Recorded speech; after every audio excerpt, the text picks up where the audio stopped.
ನಮಸ್ಕಾರ ನನ್ನ ಗುರು ಹಿರಿಯರಿಗೆ. ಬಿಜಾಪುರ ಜಿಲ್ಲಾ ಬಬಲೇಶ್ವರ ತಾಲೂಕು ಕಾಕಣಿಕೆ ಎಂಬ ಊರಲ್ಲಿ ಪ್ರತಿ ವರ್ಷದಂತೆ ಈ ವರ್ಷವೂ ಕಾರುಣ್ಯ ಕರಿ ಮುಗಿದ ತಕ್ಷಣ ಕಾಕಣಿಕೆ ಕರಿ ಅಂತ ಆಚರಣೆ ಮಾಡ್ತಾರೆ.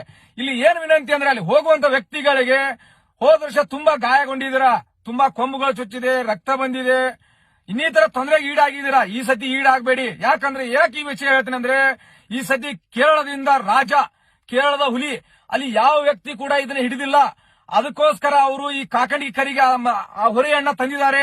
ಅದು ಮನುಷ್ಯರನ್ನ ಕಂಡ್ರೆ ರಾಕ್ಷಸರ ತರ ಮಾಡುತ್ತೆ. ಅಲ್ಲಿ ಹೋಗುವಂತ ವ್ಯಕ್ತಿಗಳು ದೂರ ನಿಂತು ನೋಡಿ, ಅಲ್ಲಿ ಕಟ್ಟೆ ಇರುತ್ತೆ, ಮಾಳಿಗೆ ಇರುತ್ತೆ, ಆದಷ್ಟು ದೂರವಿರಿ. ಕೆಳಗಡೆ ಮನುಷ್ಯರು ಯಾರು ನಿಂತ್ಕೋಬೇಡಿ. ಆದಷ್ಟು ನಿಮ್ಮ ಮನೆಯಣ್ಣವರಾಗಲಿ ನಿಮ್ಮ ಸ್ನೇಹಿತರಿಗಾಗಿ ಹೇಳಿ ಈ ವಿಷಯವನ್ನ ತಿಳಿಸಿ. ಯಾಕಂದ್ರೆ ತುಂಬಾ ತೊಂದರೆಗೆ ಈಡಾಗಬೇಡಿ. ಯಾಕಂದ್ರೆ ಇದು ಕೇರಳದ ಹುಲಿ ಅಂತ ಹೆಸರು ಪಡೆದಿದೆ, ಇಲ್ಲಿ ಬರ್ತಾ ಇದೆ. ಆದಷ್ಟು ನೋಡುವವರಿಗೆ ಎಂಜಾಯ್ ಮಾಡಿ, ದೂರದಿಂದ ನೋಡಿ ಸಂತೋಷ ಪಡಿ ಅಂತ ನನ್ನ ವಿನಂತಿ.